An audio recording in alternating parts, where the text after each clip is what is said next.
मेरी ताकत।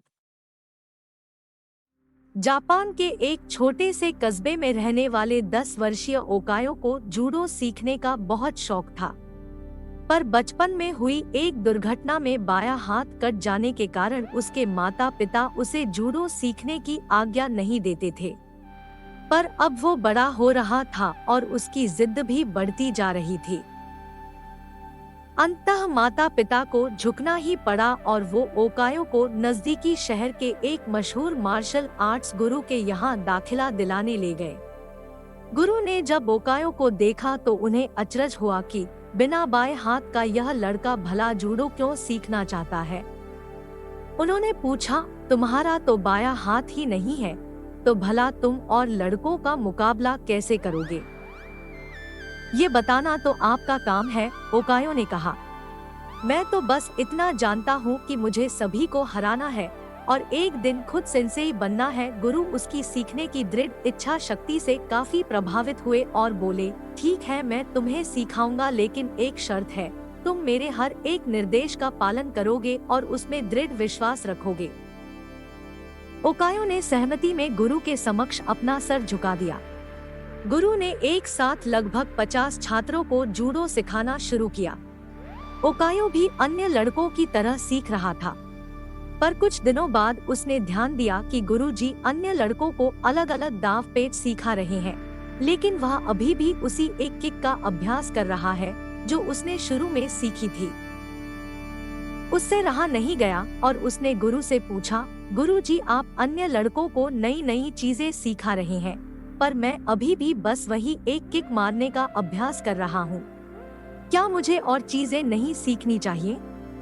गुरुजी बोले, तुम्हें बस इसी एक किक पर महारत हासिल करने की आवश्यकता है, और वो आगे बढ़ गए। ओकायो को विस्मय हुआ, पर उसे अपने गुरु में पूर्ण विश्वास था और वह फिर अभ्यास में जुट गया। समय बीतता गया और देखते देखते 2 साल गुजर गए, पर ओकायो उसी एक किक का अभ्यास कर रहा था।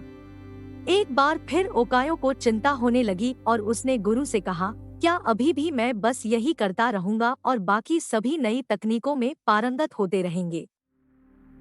गुरुजी बोले, तुम्हें मुझ में यकीन है तो अभ्यास जारी रखो। ओकायो ने गुरु की आज्ञा का पालन करते हुए बिना कोई प्रश्न पूछे अगले 6 साल तक उसी एक किक का अभ्यास जारी रखा।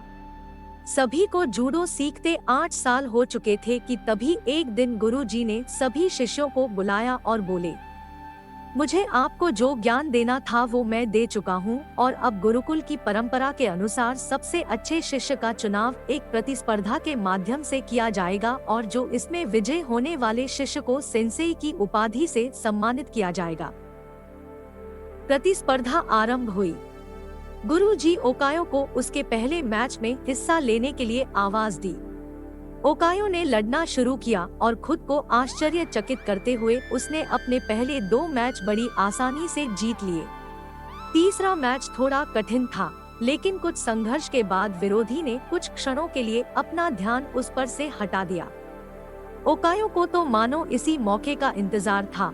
उसने अपनी अचूक किक विरोधी के ऊपर जमा दी और मैच अपने नाम कर लिया।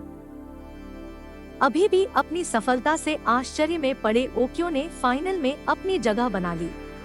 इस बार विरोधी कहीं अधिक ताकतवर, अनुभवी और विशाल था। देखकर ऐसा लगता था कि ओकायो उसके सामने 1 मिनट भी टिक नहीं पाएगा। मैच शुरू हुआ। विरोधी ओकायो पर भारी पड़ रहा था। रेफरी ने मैच रोककर विरोधी को विजेता घोषित करने का प्रस्ताव रखा, लेकिन तभी गुरुजी ने उसे रोकते हुए कहा, नहीं, मैच पूरा चलेगा। मैच फिर से शुरू हुआ। विरोधी अति आत्मविश्वास से भरा हुआ था और अब ओकायो को कम आंक रहा था, और इसी दंभ में उसने एक भारी गलती कर दी। उसने अपना गार्ड छोड़ दिया। ओक्यो ने इसका फायदा उठाते हुए 8 साल तक जिस किक की प्रैक्टिस की थी उसे पूरी ताकत और सटीकता के साथ विरोधी के ऊपर जड़ दी और उसे जमीन पर धराशायी कर दिया।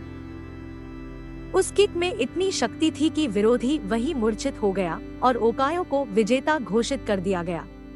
मैच जीतने के बाद ओकायो ने गुरु से पूछा, सेंसेई, भला मैंने यह प्रतियोगिता सिर्फ एक मूव सीख कर कैसे जीत ली? तुम 2 वजहों से जीते, गुरुजी ने उत्तर दिया। पहला, तुमने जूडो की एक सबसे कठिन किक पर अपनी इतनी मास्टरी कर ली कि शायद ही इस दुनिया में कोई और यह किक इतनी दक्षता से मार पाए।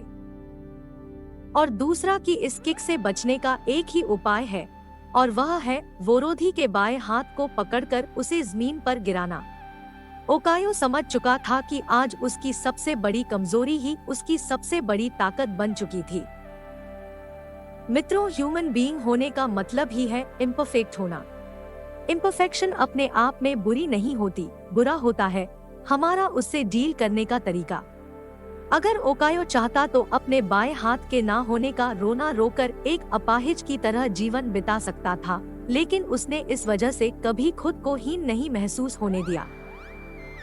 उसमें अपने सपने को साकार करने की दृढ़ इच्छा थी, और यकीन जानिए जिसके अंदर यह इच्छा होती है, भगवान उसकी मदद के लिए कोई ना कोई गुरु भेज देता है।